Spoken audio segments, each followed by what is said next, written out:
Hi, I'm Brian Hefty from Baltic, South Dakota. Over the years, we've constructed a lot of different buildings for our farm and for our different businesses.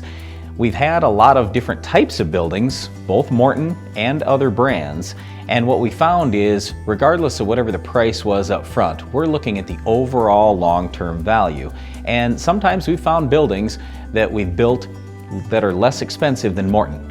However, over time, we've ended up having problems. Everything, and I can just remember off the top of my head, things from, and it may seem little, but the downspouts and eave troughs. We've actually, though, unfortunately had tin fade on some of these other buildings. Just the overall construction. I remember one building where we actually brought Morton in to repair somebody else's building, and it was just a mess. It was in our main office, in the attic, and it was terrible. The boards that they'd used, this other company, and the tin and everything, it was just not good. So we bring Morton in to fix and replace a lot of these things.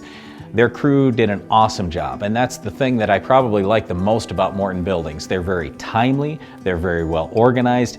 Everything from telling me when they're going to be there, how long it's going to take to get the building built, to even laying out the construction materials when their truck drivers arrive.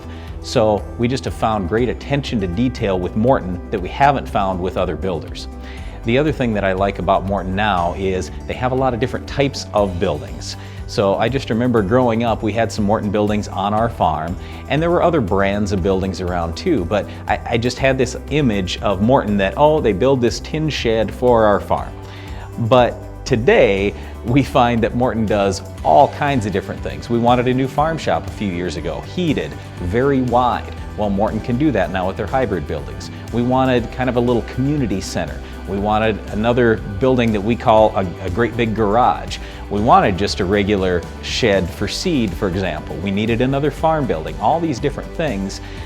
Whether I wanted something really fancy, I wanted it just plain, Morton could accommodate us no matter what we needed. So when I look forward and I think about the future and what we're going to do for our farm, for our different companies, I just think, okay, if I've got the choice of I can go with Morton or another brand, yes, in some cases I might be able to save a little bit of money up front with other brands, but I'm looking at the overall value, and what we found is Morton's had really good materials, they've had really good crews, the speed at which they build the buildings, all these things just add up, and it leads me to we're building Morton buildings from now on.